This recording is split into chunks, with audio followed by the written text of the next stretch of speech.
Pocket ভর্তি টাকা, সাথে বন্ধু আছে, বন্ধুকে বলছে আজকে পুরো বাজারের সেরা গরু নিয়ে আসবে, পাড়ায় ওরকম গরু একটা থাকবে না। এ তখন বলছে সবে 3 দিন লাগিয়ে এসেছি, ইনশাল্লাহ তো শিখেছে। এ বলছে ভাই ইনশাল্লাহ বল, প্রত্যেকটা কথা যেটা আগামীতে করা হয় কি বলতে হয়? ইনশাল্লাহ। ভবিষ্যতে কোনো কিছু করতে গেলে কি করতে হয়? ইনশাআল্লাহ। যদি 3 দিন না লাগে ইনশাআল্লাহ তা শিখবে কোথায়? এ কমসে কম ইনশাআল্লাহ শিখেছে। এ বলছে ভাই ইনশাআল্লাহ বল, আল্লাহ তা শিখবে কোথায়? এ কমসে কম ইনশাআল্লাহ শিখেছে। এ বলছে ভাই ইনশাআল্লাহ বল, আগামীতে কোনো কথা ইনশাআল্লাহ বলতে হয়। তখন বলছে পাগল টাগল আছিস, পকেটে টাকা, বাজারে গরু, যাবো টাকা দেবো, মাল কিনে নে, ঘরে আসবো ইনশাআল্লাহ। কি রে, বাজারে গেল, গিয়ে পছন্দ করে করে করে করে একটা দোকানে গিয়ে একটা মোটামুটি ভালো একটা গরু, যেটা গ্রামে আসবে না, মোটামুটি তকবির দিতে পারবে যে সেরা গরু এবছর আমার। আগে এগুলো হতো, এখন মনে হচ্ছে হয় না। এখন হয় কোরবানির সময়, এখন হয়, তাই তো। নতুন মেয়ে হলে তার সাথে গল্প করতে হয়, গরুটা দাম ভালো নিয়েছে, পুরো বাজারের সেরা গরু, আল্লাহ করিয়েছে। শেষে এসে বলবো আল্লাহ করিয়েছে, এত বড় শয়তান।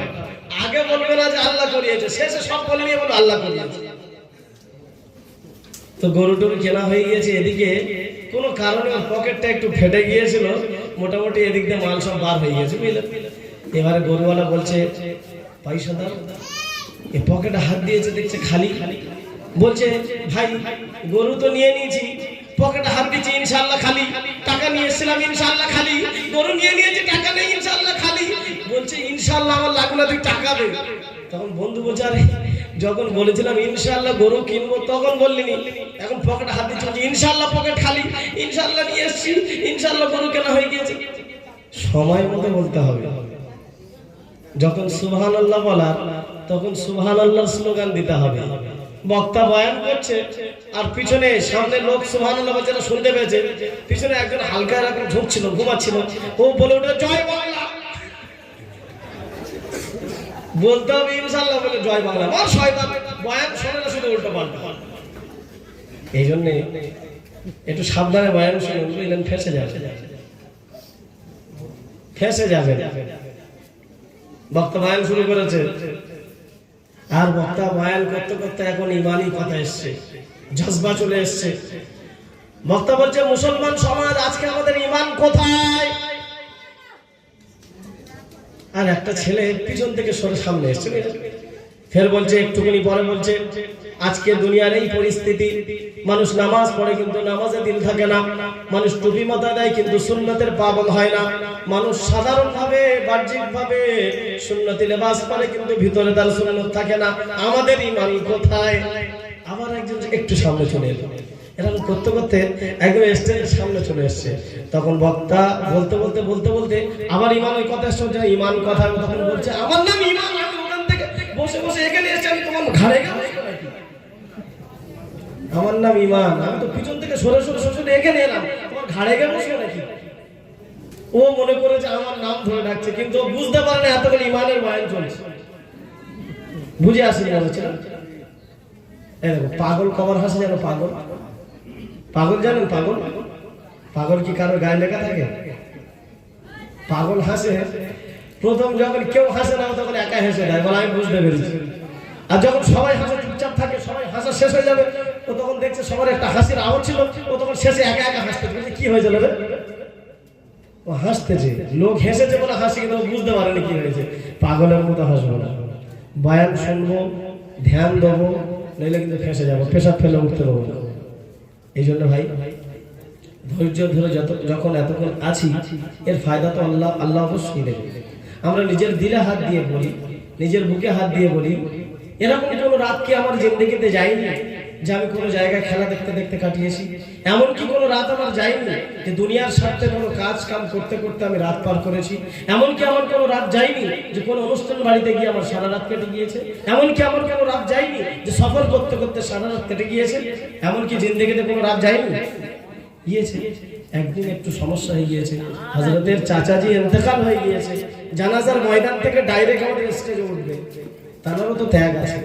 এই কারণে আমরাও যদি একটু ধৈর্যের পরিচয় দিই, এর বদলে অবশ্যই আল্লাহ আমাদেরকে দেবে। ধৈর্য ধরে বসবো তো ইনশাআল্লাহ শেষ পর্যন্ত। হযরত আসা পর্যন্ত আমি একটু গুই গাই করি, আমরা তো আর বক্তা না, আর অত ভালো গুছিয়ে বলতেও পারি না, যতটুকু বলি মোটামুটি লেগে যায়। কি হয়ে যায়? লেগে যায়। ও 10 জন 12 জন সব মনে করে আজকে হুজুর আমার বলবো। একজন কানে হেডফোন দিয়ে বুঝলেন সবসময় থাকে। তো এখন বায়ান হতে হতে গান বাজনা বায়ান হয়েছে, সে বলছে হুজুর আমি হেডফোন দিয়ে কিন্তু গজল শুনি। তোমার আমি বলেছি আমি হেডফোন দিয়ে কিন্তু গজল শুনি, আর তুমি হেডফোন তো আমি তো জানি না, তুমি আসলে বলেই দিলে। বুঝিস? সেই জন্য বক্তৃতা যখন হয়, কোনো আলিম যখন কোনো কথা বলে, কাউকে ইন্ডিকেট করে বলা হয় না, কাউকে ইন্ডিকেট করে বলা হয় না। উম্মতের ইসলার জন্য, উম্মতের ভালাইয়ের জন্য যদি কাউকে ডাইরেক্ট অপমান করার উদ্দেশ্যে কিছু বলা হয়, তাহলে সেই কথার মধ্যে কোনো ভালাই থাকবে না, বরঞ্চ যে ইসলাহ করতে চাচ্ছে কিয়ামতের দিন আল্লাহর কাছে তার জবাব দিতে হবে। নতুন মসজিদে এসেছে নামাজ পড়তে, আর একজন মুসল্লি মোটামুটি কিছুদিন নামাজ ধরেছে, 40 বছর উল্টে শুয়েছিল, 41 বছর বয়স থেকে মোটামুটি নামাজ ধরেছে। এখন বলছে তুই হাফাতে জামা পরেছিস, তো নামাজ হয়েছে? সে মনে মনে করছে সবাই প্রথম দিন এসছি, হাফ হাতায় ভুল ধরেছে, এবার কোথায় প্যানে ভুল ধরবে আর জামা। ও যতদিন না নামাজ পড়বে আর এর কারণে ছেড়ে দেবে, এই গোস্তকে কেউ মুসল্লির গুনাহ হবে। কারণ এই জায়গায় শরীয়ত বাধা প্রদান করতে বলেনি, এমন ভাবে বলেনি। শরীয়তে তাবলীগের যে বিধান এসেছে শৃঙ্খলা হিসাবে এসেছে, উদউ ইলা সাবিলি রাব্বিকা বিল হিকমাতি ওয়াল মাউইযাতিল হাসানা। আচ্ছা, এদিক ওদিক কথা না করে আমি আল্লাহর নামে খুতবা শুরু করছি। কিছুক্ষণ ইনশাআল্লাহ আপনাদের সম্মুখে কোরআন হাদিস থেকে আলোচনা করব। যদি শুনি, আল্লাহ চাইলে ইনশাআল্লাহ আমাদের ফায়দা হয়। আমি গোড়ায় পানি দেবো। কোথায়? কোথায় পানি দেবো? গোড়ায়। একটা গাছ শুকিয়ে যাচ্ছে আর গাছের মাথায় শুধু পানি ঢালছি, গোড়ায় শিকড়ে পানি পৌঁছায়নি। ও গাছ সবুজ পাতা দেবে, এই জন্য গোড়ায় পানি দেবো। গোড়ায় পানি দিলে আবার কারো কারো গায়ে লাগবে, লাগুক, কথা বাড়াচ্ছি। আলহামদুলিল্লাহ আলহামদুলিল্লাহিল্লাযী জাআলা আশ-শামসা ওয়াল কমারা বিহুসবান ওয়ান নাজমা ওয়াশ-শাজারা ইয়াসজুদান وفضل زمانا على زمان كما فضل مكانا على مكان وإنسانا على إنسان أما بعد فقد قال الله تبارك وتعالى في كلامه المجيد وفي الفرقان الحميد أعوذ بالله من الشيطان الرجيم بسم الله الرحمن الرحيم وعاشروهن بالمعروف صدق الله العلي العظيم وقال النبي صلى الله عليه وسلم خيركم خيركم لأهله وأنا خيركم لأهلي أو كما قال عليه الصلاة والتسليم اللهم صل على سيدنا وحبيبنا وحبيب ربنا وطبيبنا وطبيب قلوبنا وسندنا وشفيعنا وسيدنا ومولانا محمدا عبده ورسوله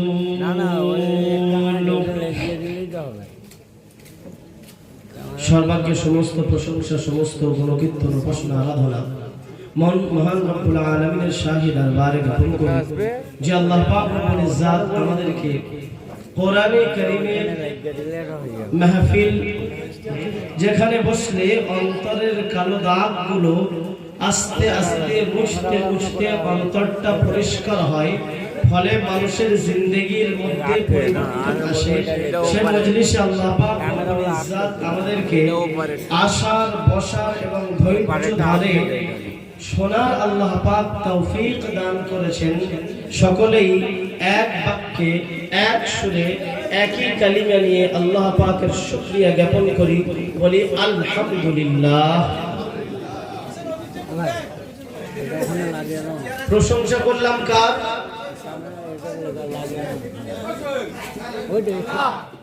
আল্লাহর শুকরিয়া আদায় যদি না করি, কোনদিন আল্লাহ পাকের রহমতের আশা করা যেতে পারে?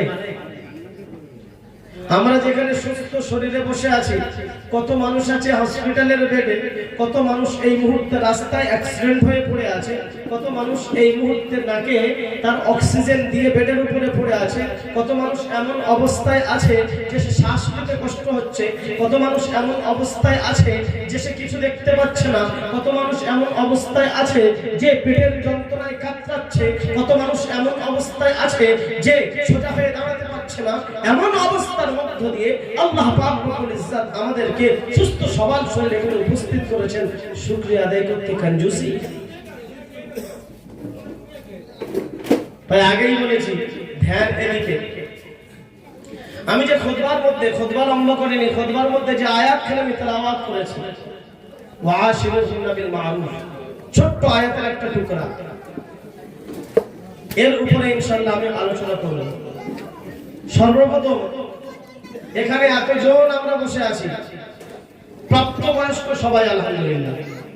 প্রশ্ন আমি একটা করব, উত্তর এক বাক্যে সবাইকে দিতে হবে। যদি না দিতে পারি কমসে কম মুখ নাড়বার, হাত তুলবো, যাতে আমি বুঝতে পারি যে উনিও বলেছেন। অপমান করছে না, আমি মানে আপনার ধ্যান এদিকে দেওয়ার জন্য আমি এটা বলছি। আচ্ছা বলুন তো ভাই, সবাই বলবেন, সর্বপ্রথম আল্লাহ রাসূল সাল্লাল্লাহু আলাইহি ওয়াসাল্লাম নবুয়ত পাওয়ার পরে সর্বপ্রথম ইসলাম গ্রহণ করেছিলেন কে? কারো জানা আছে?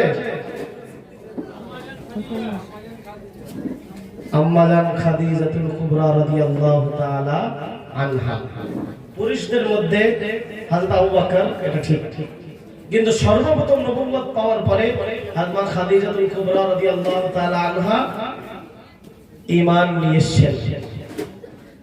আচ্ছা বলুন তো দেখি, এই দুটো কথার উপরে কিন্তু আমার কথা চলবে। আমি বলেছি গোড়ায় পানি দেবো, খেয়াল রাখবেন কথা, শুরু থেকে শেষ পর্যন্ত না শুনলে বুঝতে পারবেন না। আমাদের গন্ডগোলটা কোথায় হয়ে আছে এটা দেখি। আমি যে বললাম গাছের পাতা শুকিয়ে গিয়েছে, উপরে পানি ছড়া দিচ্ছেন, কোনো কাজ হবে না। শিকড় পর্যন্ত পানি পৌঁছান, ইনশাআল্লাহ গাছ তরুতাজা হবে, ও সবুজ পাতা আসবে, ও ফল ফুলে মানুষের শোভনীয় হবে। সর্বপ্রথম দুনিয়ায় কোন গুনার কাজ হয়েছিল? দুনিয়ার জমিনে বলতে পারবেন? দুনিয়ার জমিনে সর্বপ্রথম কোন গুনার কাজ হয়েছিল? কতল হয়েছিল। কি হয়েছিল? কতল হয়েছিল, হত্যা হয়েছিল। আর ওই হত্যা কিসের পরিপ্রেক্ষিতে হয়েছিল? কোন পুরুষের পরিপ্রেক্ষিতে না কোন মহিলার জন্য? মহিলার জন্য। দুনিয়ার জমিনে প্রিয় নবী সাল্লাল্লাহু আলাইহি ওয়াসাল্লামের উপরে নবুয়ত আসার পরে সর্বপ্রথম নবুয়তের সাক্ষ্য দিয়েছিলেন একজন মহিলা। দুনিয়ার জমিনে সর্বপ্রথম গোনা হয়েছিল একজন মহিলার জন্য। দুনিয়ার জমিনে শহীদ হয়েছিল মহিলাদের মধ্যে একজন মহিলা, সুমাইয়া ইবনে হযরতে সুমাইয়া ইবনে খাব্বাব। মহিলাদের ভূমিকা অনেক বেশি, কিন্তু আমরা গোড়ায় গন্ডগোল করে বসি। কি গন্ডগোল করি? সাধারণত আমাদের সমাজে দেখা যায়, আমাদের সবার কষ্ট এটাই, কি বিবি আমাকে মানে না, বাচ্চা আমার কথা শোনে না, সংসারের মধ্যে হুজুর এত টাকা ইনকাম করছি কিন্তু শান্তি নেই, এত পরিশ্রম করছি কিন্তু বাড়িতে শান্তি বিরাজ করছে না, এত কষ্ট করে সন্তানদের মানুষ করলাম কিন্তু কেউ কথা শুনছে না। বাপ থুর করে হাঁটে যাচ্ছে, সন্তান 10টা পর্যন্ত কাপড় চোপড় খুলে ঘুমাচ্ছে। বাপ যদিও সন্তানের মায়ায় কিছু বলতে পারে না, কিন্তু মনে কষ্ট হয়। এই সমস্ত আমাদের সমাজে উদ্ভট যে সমস্ত জিনিস দেখা যায়, যেগুলো শরিয়াতের অঙ্গনে এবং ইসলামী যে সমস্ত নিয়ম ও নীতি রয়েছে এর বাইরের জিনিসগুলো আমাদের মধ্যে প্রকাশ পাচ্ছে, দিন দিন বাড়ছে। এটা কিসের কারণ? এটা হলো এই কারণ। যে দুটো ঘটনা আমি বললাম, দুনিয়ার জমিনে সর্বপ্রথম হত্যা হয়েছিল, এই ঘটনা আমরা জানি। আল্লাহ পাক রব্বুল ইজ্জাত যখন হযরতে আদম আলাইহিস সালামকে জান্নাত থেকে বার করে দুনিয়ায় পাঠিয়েছিলেন, হযরতে মা হাওয়া আলাইহিস সালামকে দুনিয়ায় পাঠিয়েছিলেন। হযরত মা হাওয়া ছিলেন শ্রীলঙ্কায় সিংহল অঞ্চলে, হযরত আদম ছিলেন আরবের আরাফা অঞ্চলে। দুজনের দেখা হয়েছিল, হওয়ার পরে আল্লাহ পাক রব্বুল ইজ্জাতের তরফ থেকে ওনার দোয়া কবুল হওয়ার পরে দুজন একসঙ্গে হলেন। সৃষ্টির ইতিহাস আগে, তারপরের কথা হচ্ছে। তো দুনিয়ার জমিনে, সারা পৃথিবীর জমিন খালি, শুধুমাত্র দুজন আছেন। কে কে? হযরতে আদম এবং হযরতে হাওয়া। তো আল্লাহ পাক রব্বুল ইজ্জাত চাইলেন যে হযরতে মা আদম এবং হাওয়া থেকে বংশ বিস্তার করবেন।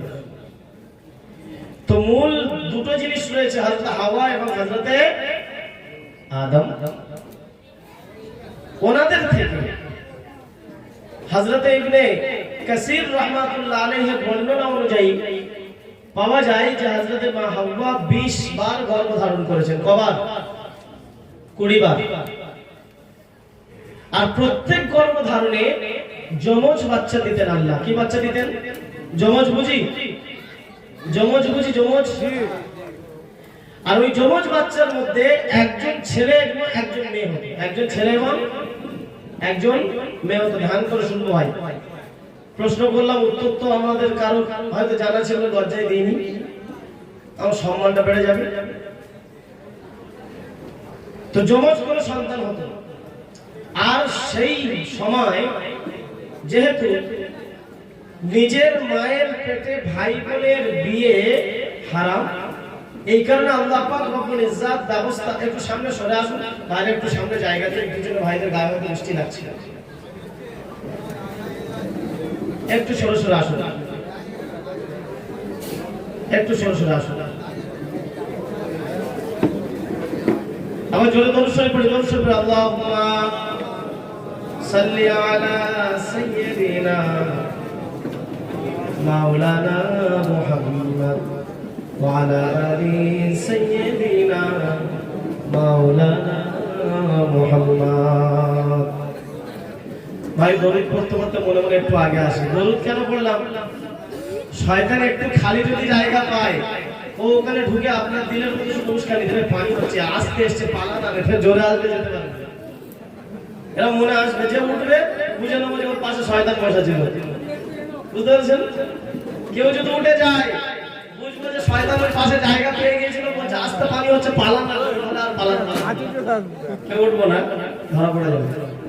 তো হযরতে আদম আলাইহিস সালাম এবং হযরতে মা হাওয়া আলাইহিস সালাম যখন দুনিয়ার জমিনে, যখন আল্লাহ পাক রব্বুল ইজ্জাত চাইলেন তাদের বংশ বিস্তার হবে, রব্বুল আলামিন এমন ইন্তজাম করলেন যে একজন সন্তান এবং একজন কন্যা সন্তান, পুত্র সন্তান এবং কন্যা সন্তান একসঙ্গে জন্ম দিতেন।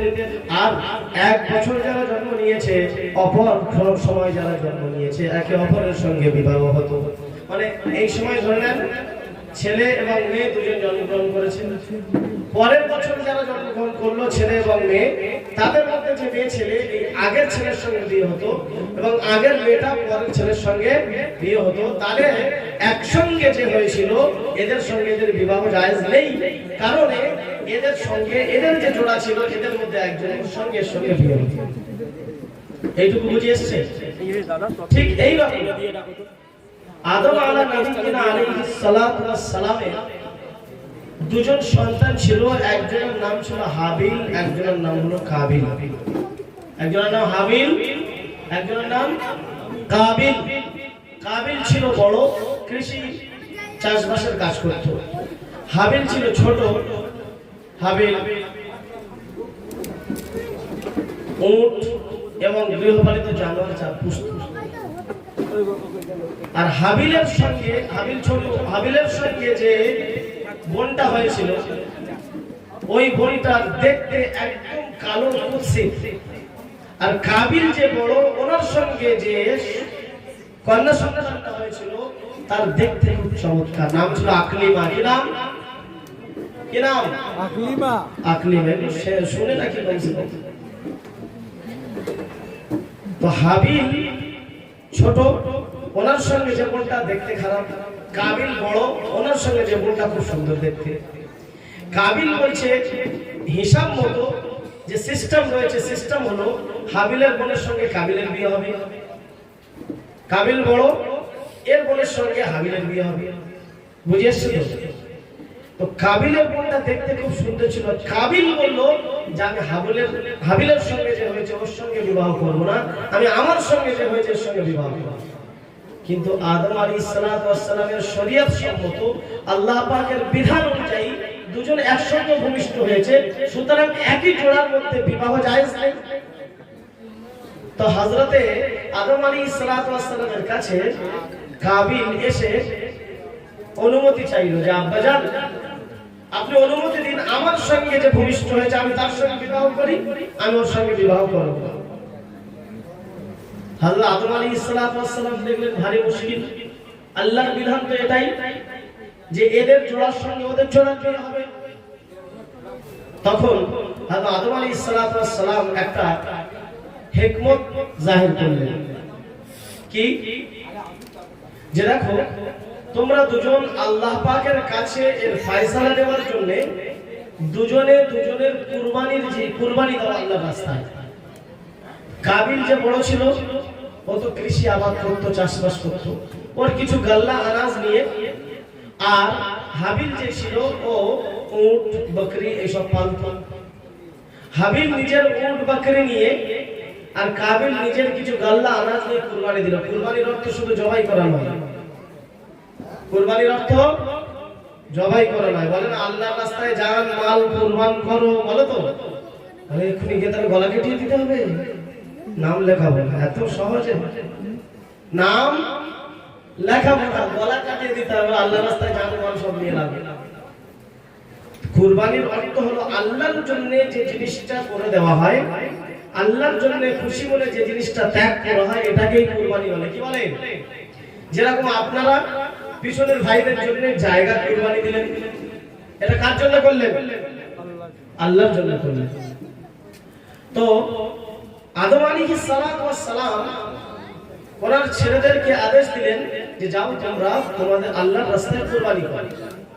তো হাবিলের গৃহপালিত পশু নিয়ে, কাবিলের চাষাবাদের গাল্লা আনাজ নিয়ে আল্লাহর রাস্তায় কুরবান করলো। কিভাবে? আগেকার যুগের কুরবানি এমন ছিল, সদ্য বোঝা যেত যে কার কুরবানি কবুল হয়েছে। আল্লাহ পাকের তরফ থেকে এইরকম ইন্তজাম ছিল যে কোনো মানুষ যখন কুরবানি করতো তার কুরবানির জিনিসটা নিয়ে পাহাড়ের উপরে রেখে আসতো। আর আল্লাহর তরফ থেকে কুদরতি কোনো অগ্নিকুণ্ড এসে, আগুন এসে যার কুরবানিটা জ্বালিয়ে দিত, তার কুরবানি আল্লাহর দরবারে কবুল হয়ে গিয়েছে। আর যার কুরবানির জিনিসটা রয়ে গেল, তার কুরবানি কবুল হয়নি। আল্লাহর কোরআন ঘোষণা করছে, হে হাবিব, তুমি তোমার উম্মতদেরকে হাবিল কাবিলের ঘটনাটা শুনিয়ে দাও, এর থেকে ওরা শিক্ষা গ্রহণ করুক। কি শিক্ষা গ্রহণ? যে আল্লাহকে যদি ভয় না করা হয়, আল্লাহ পাকের ভয় যদি অন্তরে না থাকে, খোদা ভীরুতা যদি না থাকে, তাহলে আল্লাহর রাস্তায় তুমি যাই করো না কেন, তোমার সময় যাক, তোমার ধন সম্পদ যাক, তোমার ঘুম যাক, তোমার মাল দৌলত যাক, যাই না কেন, যদি আল্লাহর ভয় তুমি না করো, তাহলে ওর মধ্যে কোনো ফায়দা হাসিল হবে না। কেন ঘটনা শোনাচ্ছেন? যদি আল্লাহর জন্য হয়, আল্লাহর ভয় যদি তুমি কিছু করতে পারো। এখানে এতক্ষণ ধৈর্য ধরে বসে আছি, যদি আওয়াজ শুনতে আছে, আওয়াজ শুনতে না আসি, আওয়াজ শুনতে বুঝি একটু গল্প গুজব হবে, একটু হাসি তামাশা হবে, একটু মজাক হবে, একটু হাসি হবে, একটু মজা লাগবে। এই উদ্দেশ্য নিয়ে যদি আমরা এখানে এসে থাকি, খোদার কসম বলছি রাসূল সাল্লাল্লাহু আলাইহি ওয়াসাল্লামের হাদিসের ভাষ্য অনুযায়ী এবং আল্লাহ পাকের হুকুমের ভাষ্য অনুযায়ী পাহাড় কেউ খরচ করে দেয়, আর যদি তার মধ্যে আল্লাহকে রাজি করার উদ্দেশ্য না থাকে, তাহলে ওই পাহাড় পরিমাণ সোনাও আল্লাহর জন্য কোনো কাজে আসবে না, আর আল্লাহর তরফ থেকে কিঞ্চিত পরিমাণ প্রতিদানও তাকে দেওয়া হবে না। এই কারণে আমরা বসে আছি কার জন্য? জোরে বলি, কার জন্য? আল্লাহর জন্য। অপেক্ষা করছি কার জন্য? আল্লাহর জন্য। কোরআন হাদিসের মানে শুনছি কার জন্য? আল্লাহকে খুশি করার জন্য, নিজের পরিবর্তন। দুজনে যখন إذ قربا قربانا فتقبل من أحدهما ولم يتقبل من الآخر সূরা মাইদা আয়াত নম্বর 27 পারা নম্বর 6 সূরা মাইদার মধ্যে আল্লাহ পাক রব্বুল ইজ্জাত বলছেন, হে রাসূল আপনি হাবিল কাবিলের ঘটনাকে উম্মতদেরকে শুনিয়ে দিন। ওয়াতলু আলাইহিম নাবা আবনাই আদম বিল হক। হযরত আদম আলাইহিস নবিয়িনা আলাইহিস সালাতু ওয়াস সালামের দুটো সন্তানের ঘটনা আপনি শুনিয়ে দেন। যখন দুজনে কুরবানি দিল আল্লাহর রাস্তায়, একজন দিল গৃহপালিত পশু, আরেকজন দিল তার কৃষি জমিনের সমস্ত সাজ-সরঞ্জাম। আল্লাহ পাক রব্বুল ইজ্জাতের তরফ থেকে অগ্নিকুণ্ড এসে ওই হাবিল যে ন্যায়ের উপরে ছিল, যে হকের উপরে ছিল, ওর কুরবানির ওই পশুটা জ্বালিয়ে নিয়ে গেল। সুতরাং প্রমাণ হয়ে গেল আল্লাহ পাক হাবিলের কুরবানি কবুল করেছে, যে জবরদস্তি এবং জুলুম অনুযায়ী যে আল্লাহ পাকের হুকুমকে অমান্য করে হাবিলের বোনের সঙ্গে বিবাহ করতে চেয়েছিল কাবিল, তার সমস্ত যা কিছু আল্লাহর জন্য কুরবান দিয়েছিল সেগুলো পাহাড়ের উপরে রয়ে গেল। সুতরাং কাবিল আরো রাগে আরো ফুলে ফেসে উঠল। তখন কাবিলের জবানে যে কথা এসেছে আল্লাহ পাক রব্বুল ইজ্জাত কোরআনের মধ্যে বর্ণনা করলেন, إذ قربا قربانا فتقبل من أحدهما ولم يتقبل من الآخر فتقبل من أحدهما। দুই ভাইয়ের কুরবানির মধ্যে আল্লাহ একজনের কুরবানিকে কবুল করলেন, ولم يتقبل من الآخر, আর দ্বিতীয় ভাইয়ের কুরবানি আল্লাহ কবুল করলেন না। তখন দ্বিতীয় ভাই যার কুরবানি কবুল হলো না, সে তো এমনিতেই অত্যাচারী, সে তো এমনিতেই জুলুমের উপরে ছিল, সে ন্যায়ের উপরে ছিল না।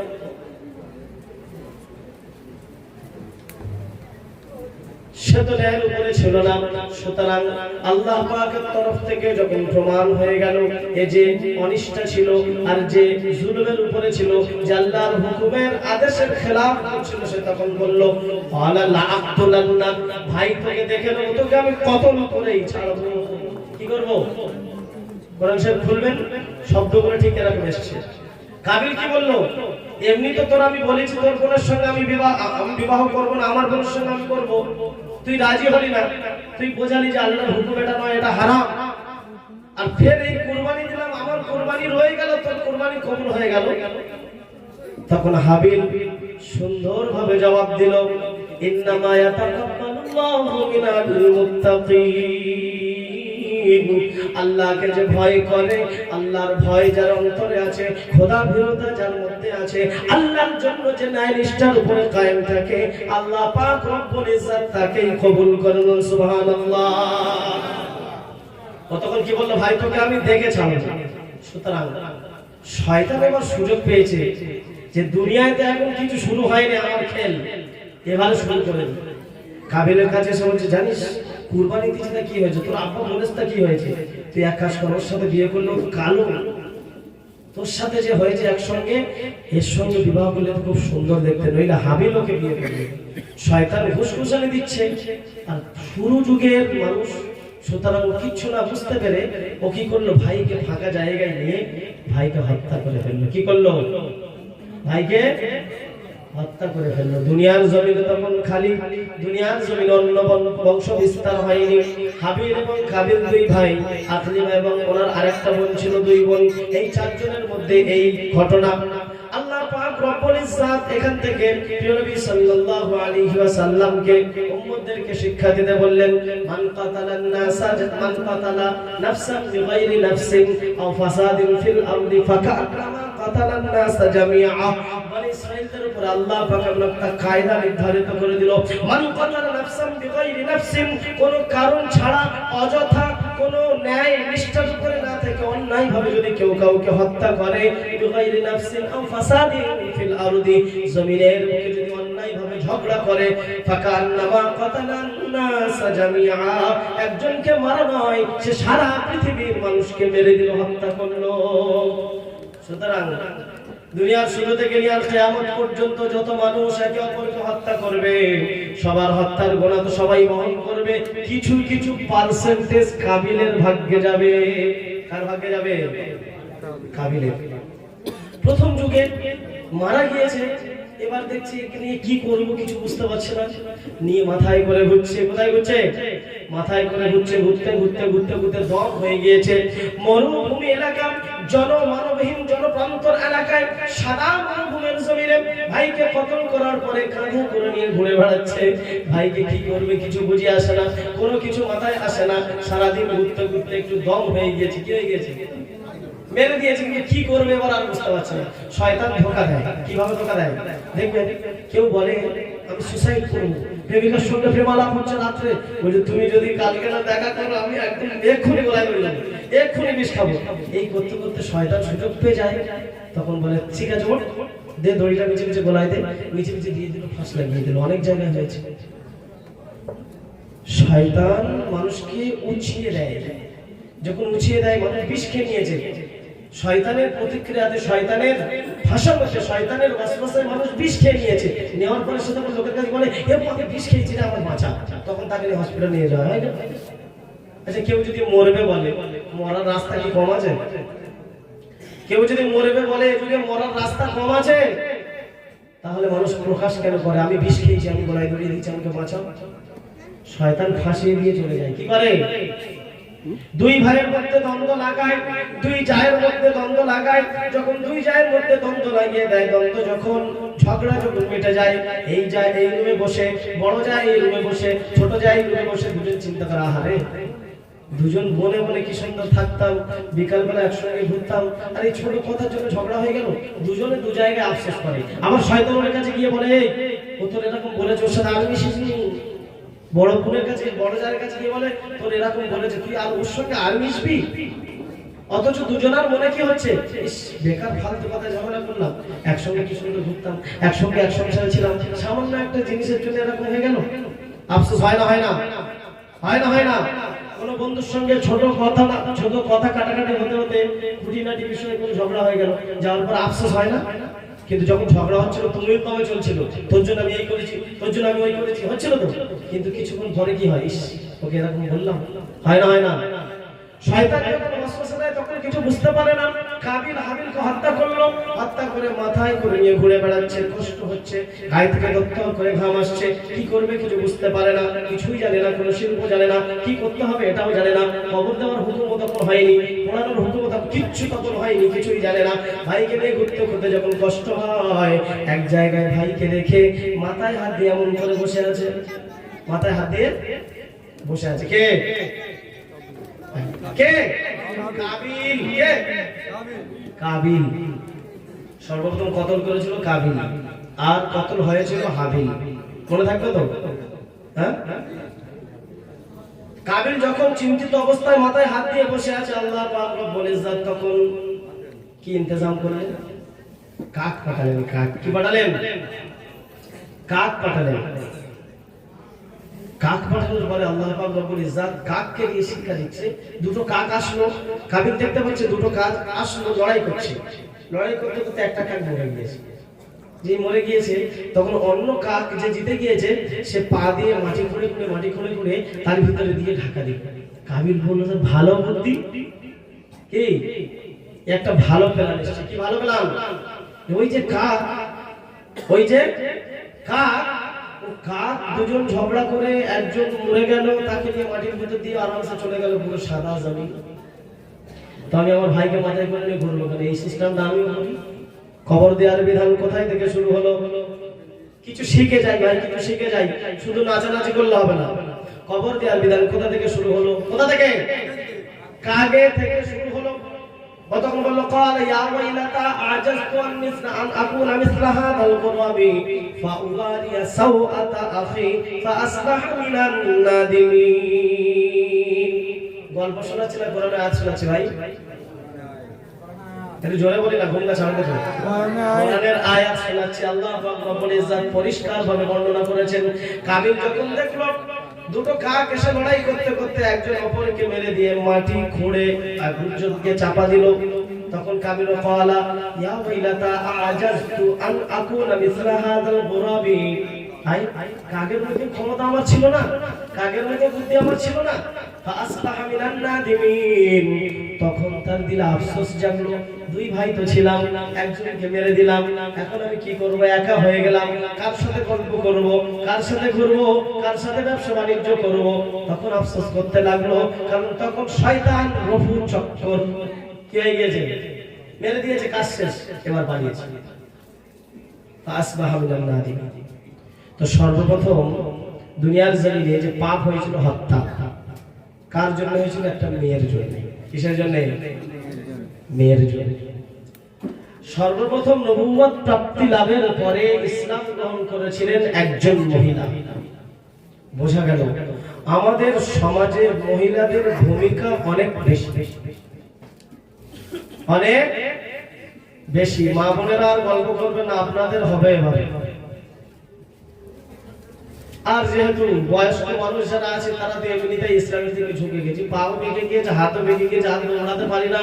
হ্যাঁ, আর মানে কি বলে, আবানিতে ছেলে টিকিট নিয়ে ঢুকতে পারবো না।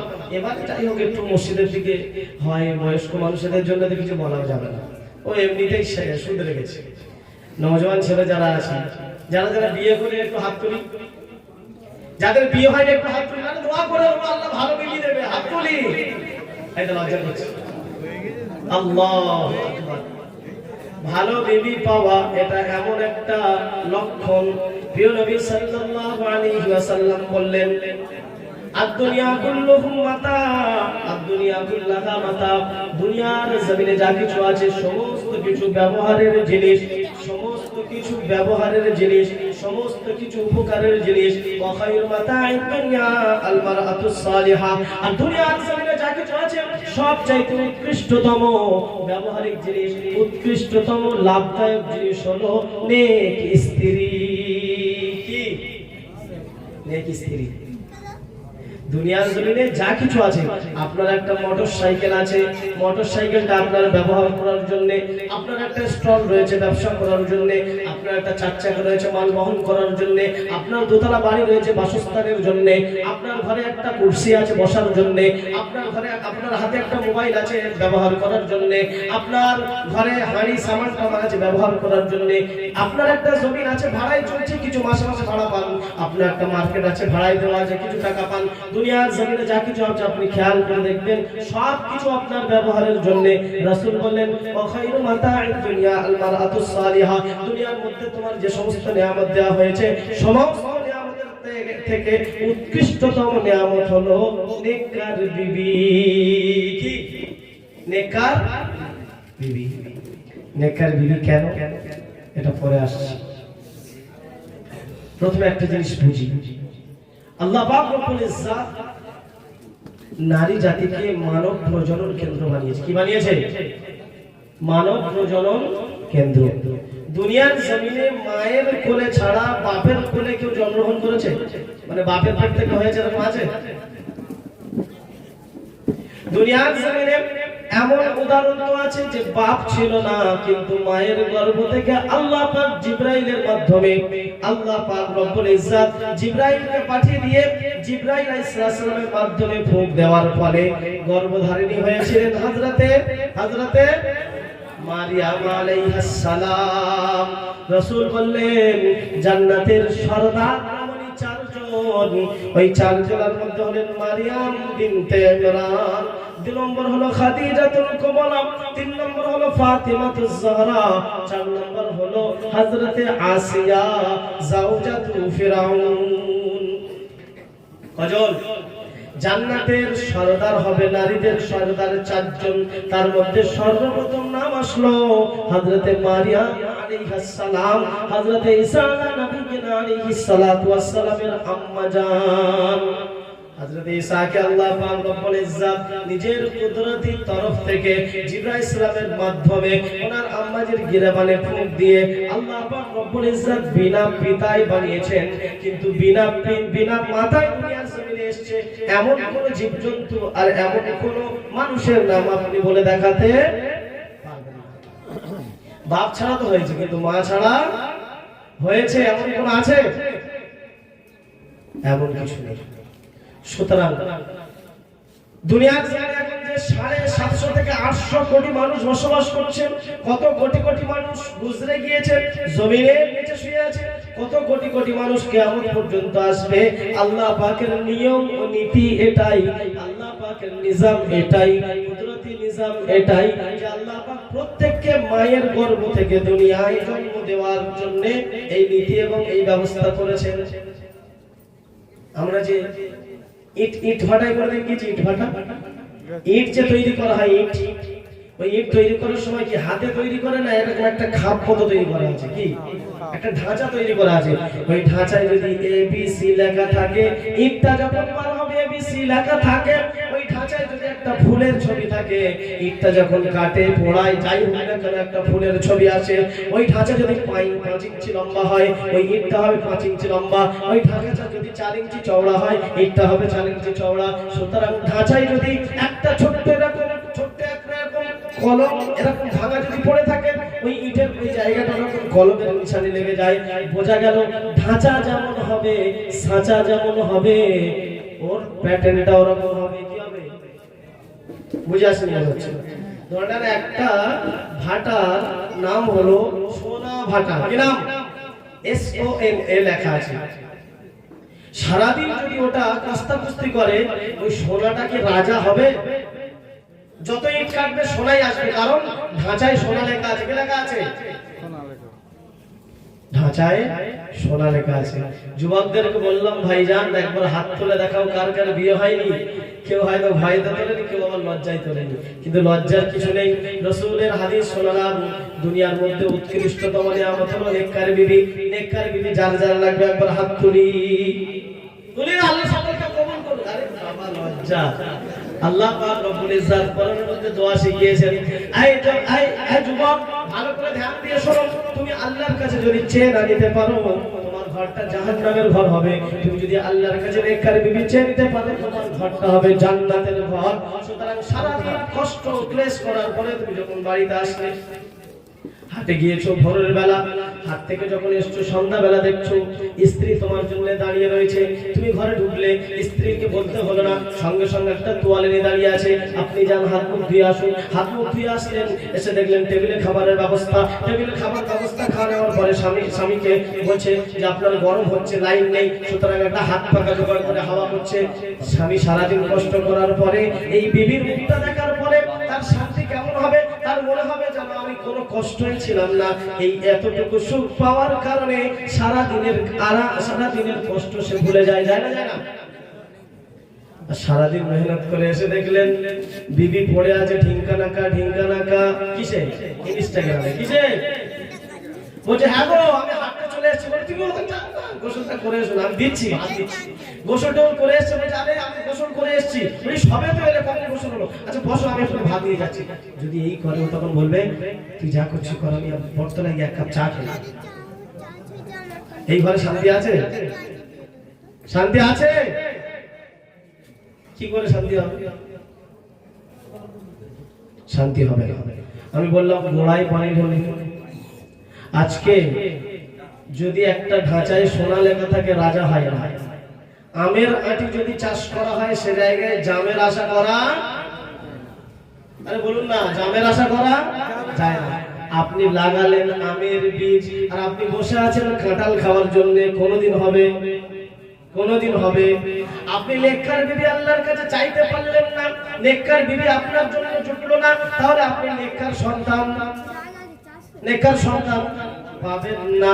আপনি নেককার বিবি আল্লাহর থেকে নিতে পারলেন না, খোদা ভীরুতা যার মধ্যে রয়েছে এমন বিবি আপনি আল্লাহর কাছ থেকে নিতে পারলেন না, তাহলে খোদা ভীরুতা আপনার সন্তানের মধ্যে আসতে পারে না। দুনিয়ার জমিনে লক্ষ লক্ষ লক্ষ লক্ষ এমন উদাহরণ রয়েছে, মায়ের জন্য সন্তানের প্রতিক্রিয়া আসে। হযরত খাজা মুঈনুদ্দিন চিশতি আজমিরি সঞ্জিরি রাহমাতুল্লাহ আলাইহি যারা মাজার জিয়ারত করার জন্য আমরা যাই, দলে দলে যাই, কিন্তু কোনোদিন ভাবিনি, কোনোদিন দেখিনি, কোনোদিন চিন্তাও করিনি যে যার মাজার জিয়ারতের জন্য গেলাম তার জীবনের কিছু আদর্শ আমার মধ্যে আসলো কিনা। এক জায়গা থেকে উনি ঘুরে আসছেন, বাড়িতে ফিরছেন, খুব হাসতে হাসতে মা জিজ্ঞাসা করলেন, বাবা তুমি এমন হাসতে হাসতে কেন আসছো? তখন খাজা মুঈনুদ্দিন চিশতি বললেন, আম্মা জান খুশির বিষয়, আমি যে আসছি এই কারণে যে অমুক জায়গায় গিয়েছিলাম, ওখানে এত মানুষ আমাকে দেখে কালিমা পড়ে মুসলমান হয়েছে, সুবহানাল্লাহ। মা তখন বললেন, মুঈনুদ্দিন এটা তোমার কৃতিত্ব নয়, তুমি যখন আমার কোলে ছিলে, আমি যতদিন তোমাকে দুধ পান করিয়েছি, মুঈনুদ্দিন আমি বিনা ওযুতে কোনোদিন তোমাকে দুধ পান করাইনি। সুবহানাল্লাহ। দুনিয়ার জন্য যদি তুমি বড় হও মায়ের জন্য হয়েছো, দুনিয়ার জন্য যদি তুমি নেককার হও মায়ের জন্য হয়েছো। সুতরাং প্রজনন কেন্দ্র যদি ঠিক না থাকে, এবার যুবকরা মুখে হাত দিয়ে বলি, নেককার বিবি লাগবে না সকিনা লাগবে? কি লাগবে? নেককার বিবি লাগবে। নেককার বিবি হলে সুখের জিন্দেগি কেমন করে হয় একটু আমরা খেয়াল করি। দুনিয়ার জমিনে নবুয়তের পরে সর্বপ্রথম ইসলাম গ্রহণ করেছিলেন হযরত খাদিজাতুল কুবরা রাদিয়াল্লাহু তাআলা আনহা। আল্লাহর রাসূল সাল্লাল্লাহু আলাইহি ওয়াসাল্লাম নবুয়তের পূর্বে, নবী করিম সাল্লাল্লাহু আলাইহি ওয়াসাল্লাম নবুয়তের পূর্বে একা একা ইবাদত করতে লাগলেন। কি কথা? এদিকটা কি এটা বাদুর যাচ্ছে, তার দিকে দেখছি, নাউযুবিল্লাহ। কি বাদুর কোনদিন দেখেন? ও বাদুর কোথা থেকে খায় আর কোথা থেকে ছাড়ে এটা দেখলেন, ভালো করে দেখছি নাকি? হ্যাঁ, মানে সবার তো সবকিছু দেখা যায়, কিন্তু বাদুরের তো কোনদিন দেখেনি, ভালো করে দেখেন, কাছে এসছে, এরকম ব্যাপার না তো?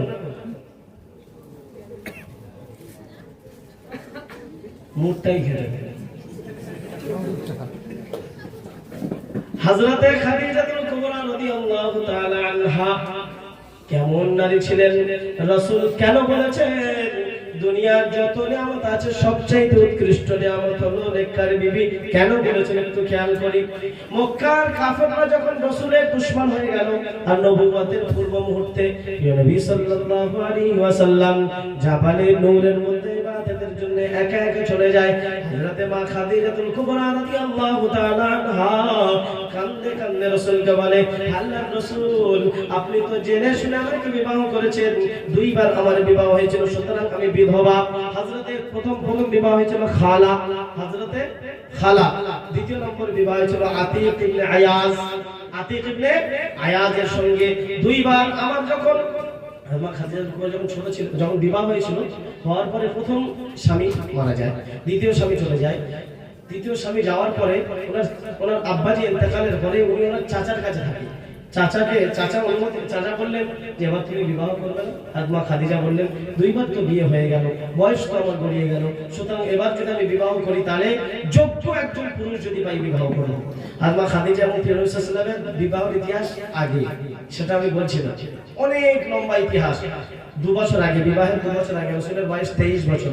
হযরতে মাইসারা হযরত মা খাদিজার গভর্নর ছিলেন, ম্যানেজার ছিলেন। আর মাইসারা উনি আল্লাহ রাসূল সাল্লাল্লাহু আলাইহি ওয়াসাল্লামকে কাজে নিযুক্ত করেছিলেন। আর মা খাদিজা সিরিয়াতে পাঠিয়েছিলেন 20টা উটের উপরে সামান নিয়ে। নবী সাল্লাল্লাহু আলাইহি ওয়াসাল্লাম এমন ব্যবসা করে দেখিয়েছিলেন, আর মা খাদিজা বললেন, আজ থেকে প্রধান ম্যানেজার আপনি আমার। রাসূলের বয়স যখন 25, মা খাদিজাতুল কুবরা রাদিয়াল্লাহু তাআলা আনহা ওনার বয়স 40। কত বছর? কত বছর বড়? 40। কত বছরে বড়? 15 বছরে বড়। যখন প্রিয় নবী সাল্লাল্লাহু আলাইহি ওয়াসাল্লামের বয়স 40, মা খাদিজার বয়স 55। কত? 55। টাকার হিসাবটা শুধু শিখলে হবে না, সব জায়গায় হিসাব শিখে রাখতে হবে না। একজনের জিজ্ঞেস করছি, বাবু তোমার বয়স কত? বলছে আমি জানি না, আমার মা জানে। তার মা জিজ্ঞেস করছি, বলো না আব্বা জানে। আব্বা জিজ্ঞেস করছি, বলছে আমি জানি না। কিন্তু হিসাব কিছু কিছু জায়গায় ঠিক রাখতে নইলে ফেঁসে যায়। যখন বয়স 55, প্রিয় নবী সাল্লাল্লাহু আলাইহি ওয়াসাল্লামের নবুয়তের পূর্ব মুহূর্তে আল্লাহর নবী সাল্লাল্লাহু আলাইহি ওয়াসাল্লাম নিজের কাঁথা কম্বল নিয়ে, নিজের সামানপত্র নিয়ে কোথায় যেন চলে যায়। আম্মা খাদিজাতুল কুবরা কাঁদছেন আর বলছেন, রাসূল আপনি তো দেখে শুনে আমাকে বিবাহ করেছেন, আমি বৃদ্ধা মহিলা বলে কি আপনি আমাকে ছেড়ে দিয়ে একা একা থাকেন? রাসূল বললেন, খাদিজা তোমাকে ছেড়ে আমি একা এমনি থাকি না। হুব্বিবা ইলাইয়াল খালা, হুব্বিবা ইলাইয়াল খালা, আমার আল্লাহ নির্জনে আমার সঙ্গে কথা বলতে চায় খাদিজা। আমি এই জন্য জাবালে নূরের উপরে চলে যাই আল্লাহর সঙ্গে কথা বলার জন্য। সুবহানাল্লাহ, আল্লাহর সঙ্গে কথা বলার জন্য নির্জনে চলে যাই খাদিজা।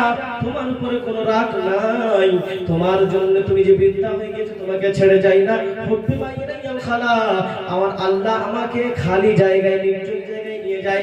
হযরত মা খাদিজাতুল কুবরা রাদিয়াল্লাহু তাআলা আনহা কেমন নারী ছিলেন দেখুন, একজন নেককার বিবি কত জরুরি দেখুন। মা খাদিজাতুল কুবরা বললেন, আল্লাহর রাসূল আপনি আমার কাছে থাকেন আর নাই থাকেন, আপনি কোথায় যান সে জায়গার ঠিকানাটা আমাকে বলুন, আমি সময় সময় মতো খানা আপনার কাছে পৌঁছে দেবো। কি করব? সময় সময় মতো খানা পৌঁছে দেবো। যে সমস্ত হাজি সাহেব এখানে বসে আছে, হাজি সাহেব মনে করছে কি ধরবে রে বাবা, যে সমস্ত হাজি সাহেব বসে আছে আমরা সবাই জানি জাবালে নূর, জাবালে নূর, জাবালে নূর হলো মক্কা থেকে জাবালে নূর 3 কিলোমিটার দূরে। কত কিলোমিটার দূরে? 3 কিলোমিটার দূরে। আর জাবালে নূরের যেখানে গাড়ি সাওয়ার আছে ওই জায়গায় পৌঁছতে গেলে 1 কিলোমিটার, পাহাড়ের উপরে 1 কিলোমিটার, আর মক্কা থেকে পাহাড় পর্যন্ত 3 কিলোমিটার। কত কিলোমিটার? 3 কিলোমিটার।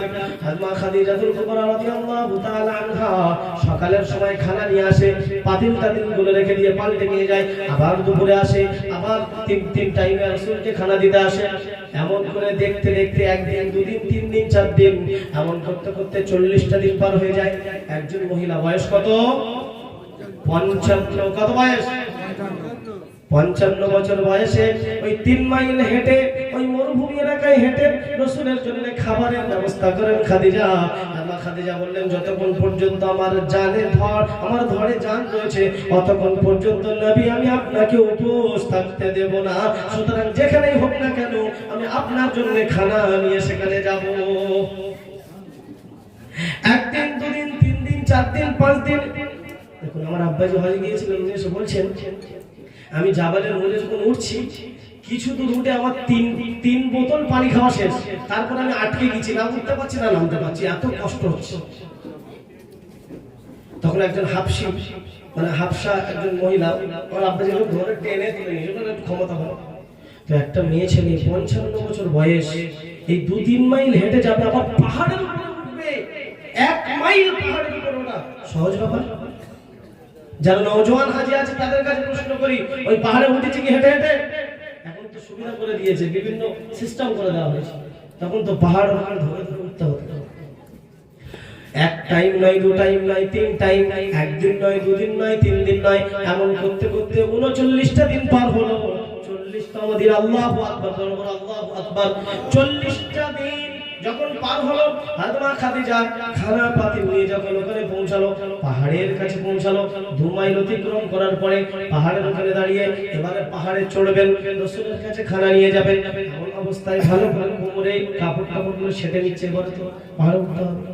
ভালো করে কাপড়গুলো যখন সারছেন তখন দেখছেন একজন লম্বা মানুষ, শুভ্র কেশ, শুভ্র একটা লিবাস, পা থেকে নিয়ে মাথা পর্যন্ত সাদা লিবাস, ফুটফুটে চেহারা, নুরানি চেহারা, মাথায় একটা বড় পাগড়ি, এসে খাদিজাকে বলে যে সালাম মিন রাব্বিকুম, আল্লাহ পাকের তরফ থেকে তোমাকে সালাম, আল্লাহ খাদিজা তোমাকে সালাম পৌঁছিয়েছে এবং আল্লাহ পাক রব্বুল ইজ্জত তোমাকে জান্নাতের সুসংবাদ দিয়েছে।